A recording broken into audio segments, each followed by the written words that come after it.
E aí galera, beleza? Depois de enrolar um pouco, finalmente eu tô aqui gravando o vídeo de análise de Dark Souls 3. Já postei a análise escrita faz acho umas 2 semanas mais ou menos. E agora tá na hora de fazer a análise em vídeo.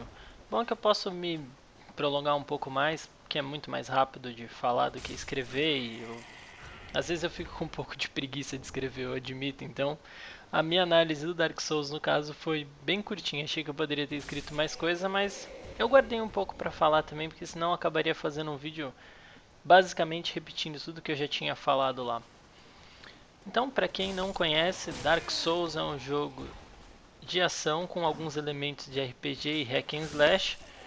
Segue a mesma ideia dos outros Dark Souls, do 1 e do 2 e do Demon Souls, e Bloodborne também inspirou muito a jogabilidade do terceiro jogo. Não joguei Dark Souls 1 e 2, comecei por Bloodborne e joguei agora o Dark Souls 3.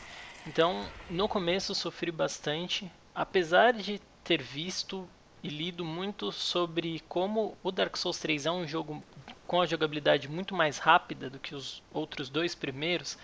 Eu sofri porque, comparado a Bloodborne, ele é um jogo lento. É um jogo que se você ataca mais devagar, você se mexe mais devagar, então pra mim foi difícil me adaptar no começo. Até porque eu tive a genial ideia de começar jogando sem escudo, apenas esquivando, igual é no Bloodborne, porque eu joguei assim Bloodborne e achei que ficaria mais fácil pra mim jogar Dark Souls sem escudo. E não foi bem o que aconteceu. O jogo foi muito difícil pra mim. O meu primeiro playthrough, primeira vez que eu terminei, eu joguei todo sem escudo. Então, alguns boss ficaram realmente bem difíceis pra mim. Primeiro contato com o jogo, eu ainda começo a jogar com uma classe que tinha um HP um pouco mais baixo, era uma classe focada em destreza, e sem escudo complicou bastante, mas com o tempo você vai pegando jeito e você vê que não é nada impossível. O jogo foi desenvolvido pela From Software, igual todos os outros Dark Souls e Bloodborne, e segue a mesma ideia, as mesmas premissas dos outros jogos. É um jogo extremamente difícil, a dificuldade é alta, não existe checkpoint, apenas os saves nas bonfires, né? Você morreu, volta pra lá, recarrega todos os seus itens de cura e tudo, mas você não consegue salvar seu progresso. Você morre e volta pra lá. E só salva seu progresso se você acender a próxima bonfire. Ou abrir um corta-caminho, porque o mapa é bem interligado. Às vezes você abre uma porta que te liga da bonfire até uma área muito mais avançada. Ao invés de acender outra bonfire, você pega esse corta-caminho, que é uma outra maneira de avançar no jogo sem poder se preocupar. Porém, se você morre e não liberou, não acendeu, você volta tudo, tem que jogar tudo de novo. E quando você morre, todos os inimigos renascem. Para recuperar suas poções de cura e coisas assim, consertar suas armas, que é seus itens que vão quebrando enquanto você usa, você também tem que descansar na bonfire. E isso também faz com que os bichos deem respawn. Volta todo mundo que você já enfrentou e matou, volta. Obviamente excluindo boss e alguns mini-boss, né? Que eles não voltam. Uma vez que você matou, eles permanecem mortos e não tem que se preocupar com isso, pelo menos, né? E também espíritos que podem te invadir enquanto você está jogando. Tem alguns espíritos invasores controlados, são NPCs mesmo, em algumas partes que você pode estar jogando, e eles te invadem. E esses morrem também e não voltam, porque geralmente eles dropam algum item bom, um item mais forte, então não faria sentido eles darem respawn de novo, né? Logo que eu comecei a jogar, senti algumas diferenças, como eu falei, em relação ao Bloodborne. O jogo é difícil, a dificuldade é bem semelhante. Se você já jogou um, você sabe o que te aguarda. É, não posso. Não, às vezes eu não concordo com o que eu leio de críticas e reviews falando, é um jogo difícil, mas nunca é injusto. Na verdade, às vezes ele é um pouco injusto, ele te coloca numa situações tão complicadas, tão contrárias, são contra você, tão favoráveis aos seus inimigos, que às vezes você pode até ficar com raiva e pensar que é injusto, mas não é impossível. É difícil, mas não é impossível. Não é justo o tempo todo. Você tem que ter paciência. vai pegando jeito aos poucos. A curva de aprendizagem desse jogo é absurda. Você realmente, o jogo te joga lá e fala, vai, esses são os comandos, se vira. Não tem um tutorial bem básico, tem um boss do tutorial, mas assim, não é um tutorial dos jogos atuais que segura sua mão e praticamente joga por você. Ele te dá os comandos e fala, agora é a sua vez. Vai lá e usa o que você aprendeu. Você começa o jogo numa área bem fácil, assim, bem fácil mesmo. Achei a área inicial do Dark Souls 3 mais fácil do que a área inicial do Bloodborne. E o boss também, o primeiro. Muito mais fácil.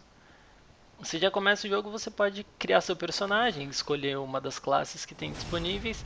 Mas classes são bem simbólicas no jogo. Porque o que as classes mudam em relação uma da outra é como os atributos estão distribuídos. Nada vai te impedir de usar uma arma diferente da classe que você começou. Por exemplo, se você começou com um cavaleiro que usa espada, mas no meio você mudou e está a fim de usar uma espada nas duas mãos, isso não vai te impedir. O que vai diferenciar uma classe da outra são a distribuição dos atributos, que é muito mais fácil você já começar com a classe focada no atributo que você pretende usar até o fim, do que começar com uma classe baseada em outro atributo e gastar seus pontos para upar um atributo para usar outra arma. Mas nada te impede disso. Uma classe não te limita a usar um tipo de arma. Se eu sou um cavaleiro e começou com espada, não significa que eu nunca vou poder usar uma espada em cada mão, ou usar um outro tipo de espada focada em destreza. Só vou ter que gastar meus pontos nisso. Essa é a desvantagem. Para upar, você vai ganhando XP matando os inimigos, que eles dropam as almas.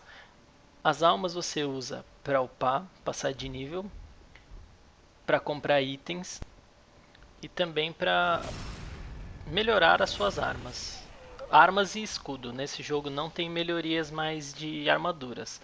As armas, obviamente, melhoram o ataque e o escudo aumenta alguns atributos dele quando você melhora. Para melhorar, você usa alguns tipos de fragmentos de metal de titanita que dropam dos monstros ou você acha em baús, coisas assim, e vai usando. Cada nível usa um tipo diferente. Armas normais vão até mais 10, alguns tipos de armas especiais vão até mais 5. O escudo vai até mais 5 também, e usa um mineral bem raro já, é bem difícil de conseguir colocar ele no máximo. Você consegue isso mais pro fim do jogo. O jogo tá todo traduzido para o português, uma coisa muito positiva.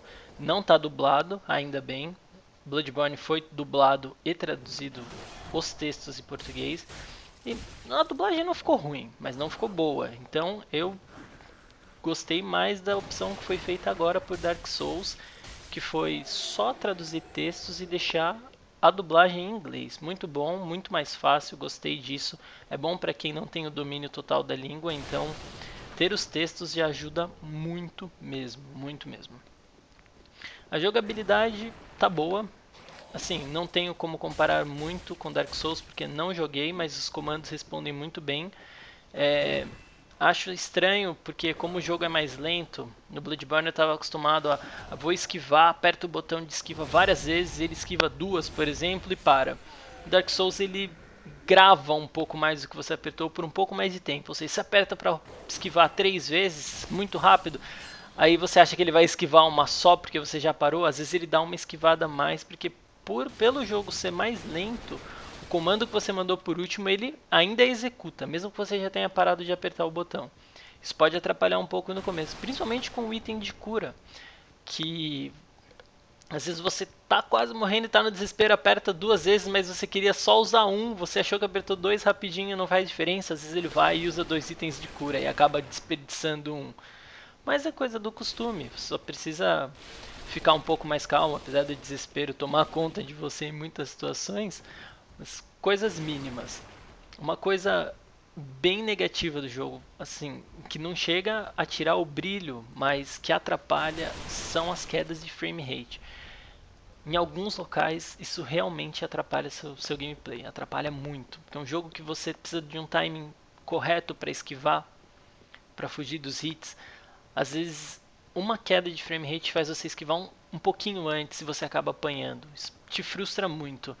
Tem principalmente num boss mais pro fim do jogo, que o fundo, o background da batalha é cheio de dragões voando e tem muita ação. Não, eu jogando no PlayStation 4 não ficou legal. Realmente caía o frame rate de forma absurda. Às vezes durante a luta com o boss isso me atrapalhava muito. Fazia eu tomar um hit que tira metade da minha vida, entendeu? Isso te frustra, eu fiquei irritado. Acho que foi um dos boss que eu mais demorei de matar e não só por causa disso. Era um boss bem difícil já, como eu disse, eu tava tentando esquivar porque eu tava sem escudo. Mas isso colaborou pra minha frustração porque atrapalhava muito, principalmente numa classe focada em esquiva como era a minha. Aproveitando, falando dos boss, os boss são sensacionais. Todos eles têm mais de uma fase na luta. Uma outra característica que eles implantaram partindo do Bloodborne: você luta contra o boss, quando ele atinge 70%, 50% da vida, ele muda, ele se transforma ou muda o jeito de lutar, pode ficar mais agressivo. É muito legal. Todos os boss têm uma variação, então às vezes você até fica com medo. Você pega o jeito da primeira fase do boss e fala, agora eu vou conseguir matar. E quando ele chega em 50%, ele se transforma e você tem que aprender toda essa fase nova. Então, assim, não estou dizendo que é impossível você chegar e matar um boss de primeira, mas o fato dele lutar de duas maneiras diferentes dificulta muito.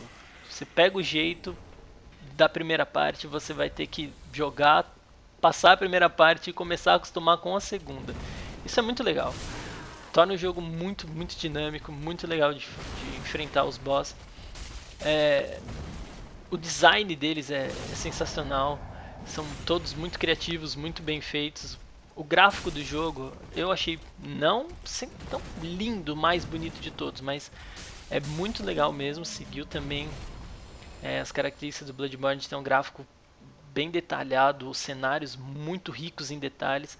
Uma coisa que me impressionou muito nesse jogo é o background das paisagens. Você tem um fundo do jogo, você enxerga a distância que você enxerga com às vezes um castelo gigante, uma montanha, floresta. Nossa, é muito bem detalhado e muito legal de observar isso durante o jogo. Às vezes você para e fica observando a paisagem por alguns minutos, porque muito bonito mesmo. Principalmente uma parte de gelo um pouco mais pra frente no jogo. Na hora que eu passei um boss que tava me dando um trabalho que eu não aguentava mais, e eu saí da área do boss e olhei aquilo, foi recompensador, assim. E o sentimento de recompensa desse jogo é absurdo. Você vai pro boss e você apanha, apanha, tenta 4, 5 vezes, às vezes mais que isso. E quando você consegue matar o boss, é uma sensação indescritível que poucos jogos conseguem proporcionar. O desafio é tão alto que quando você consegue, você fica realmente satisfeito. Você fala, é uma sensação que poucos jogos proporcionam e acho que é isso que faz as pessoas gostarem tanto desse jogo. É, a sensação de dever cumprido é basicamente isso que você sente. Você se sente aliviado.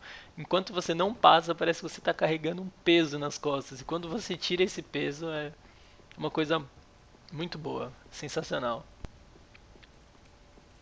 Admito que teve um boss que me decepcionou um pouco, apesar de todo eu falar que eles são legais, mas teve uma luta em particular contra um gigante Yorm, que ele até aparece no trailer do jogo.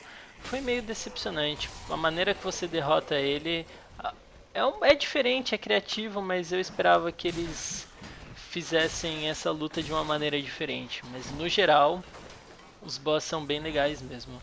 Com essa exceção, infelizmente, que eu cheguei para essa batalha com tanta expectativa por ter visto como ele era legal, como o design do boss era criativo, mas esse me decepcionou um pouco. Aproveitando o gancho que eu falei do Yorm, no jogo basicamente o que eu posso resumir da história é que você precisa reunir as cinzas dos Lordes das Cinzas. Você reúne elas no mais ou menos na sua safe house, na sua casa, onde você tem os NPCs que upa, o ferreiro que melhora as armas, os NPCs que você resgata aparecem lá. Assim como era no Dark Souls 1. porque pelo que eu sei, o Firelink Shrine eu não joguei, mas eu fiquei sabendo, assim como é também no Bloodborne, para quem nunca jogou Dark Souls, o Sonho do Caçador. É lá que ficam os seus NPCs, tudo que você precisa você vai fazer lá. Você vai melhorar as armas, vai upar, né? E você precisa reunir as cinzas nos tronos que ficam nesse lugar. Assim que você consegue reunir todas as cinzas, você consegue ir pro boss final e para terminar o jogo. Eu levei no meu primeiro gameplay, eu procurei jogar tudo que o jogo tem, inclusive bosses opcionais, boss secreto, áreas secretas. E como era o meu primeiro gameplay com uma escolha de classe não muito favorável, eu demorei mais de 40 horas para terminar tudo. Mas como eu disse, explorei bastante, fui atrás de item, fui atrás de boss, matei o boss que todo mundo fala que é o mais difícil, que é o Rei Sem Nome, e realmente ele me deu muito trabalho. Não sei se eu consigo falar que ele foi o que mais me deu trabalho, mais que eu achei mais difícil, mas então o jogo é grande. E eu não explorei nem acho que 50% de tudo que tem para oferecer, porque eu deixei de fazer muita quest, seguir quest, que não é fácil você conseguir seguir as quests dos personagens. Às vezes você não sabe onde ele vai parar, você não sabe onde ele fica. Então, se você buscar explorar tudo que o jogo tem para oferecer, você vai gastar muitas horas, muito mais de 100 horas com certeza. Até porque toda vez que você termina, você pode recomeçar com o New Game Mais. Cada New Game Mais te traz uma outra coisa, por exemplo, o New Game Mais um, o primeiro New Game Mais, você pega anel mais um, anel que é aprimorado, né, que te dá uns atributos melhores. Então, se você quiser realmente explorar tudo que o jogo tem, jogar todos os New Game Mais, fazer tudo que o jogo tem para oferecer, é muito tempo. É um jogo que com certeza vai ocupar bastante tempo no seu PlayStation, ou no seu Xbox, ou no PC, não importa onde você jogue. Se você gosta de um jogo que renda, que você acha que seu dinheiro foi bem investido, Dark Souls com certeza vale a compra. Não tenha dúvida disso. Se você está em dúvida e acha que é um jogo que eu vou jogar só uma vez e ele depois vou acabar esquecendo, não, não é assim, porque você pode jogar de tantas maneiras diferentes que não é um jogo que te cansa, não é um jogo que enjoa. E apesar de depois de você jogar a primeira vez, ele parecer que fica tão mais fácil, porque você já conhece o que está acontecendo, mesmo assim ainda é divertido, é desafiador. Às vezes você quer fazer um boss de uma maneira diferente, que nem eu comecei sem escudo e meu segundo jogo comecei a jogar com escudo para ver como era. O normal seria fazer o caminho inverso, mas você pode fazer isso, modificando seu estilo de jogo. Então, é um jogo que eu não vou te dizer que é infinito, mas que tem um replay, vale o replay dele por diversas vezes. Não se arrepende, não tenho certeza que quem comprar não vai se arrepender porque vale muito a compra. Para encerrar, Dark Souls 3 é um título praticamente obrigatório para quem gosta desse tipo de jogo, vale muito a pena. É uma compra sem arrependimentos, com certeza. Um jogo sensacional, muito bem feito, muito divertido e muito recompensador quando você consegue terminar, principalmente. Então é isso, galera. Eu vou ficando por aqui. Muito obrigado aí para quem teve paciência de me assistir até o final. Eu vou ficando por aqui. Até a próxima. Até mais.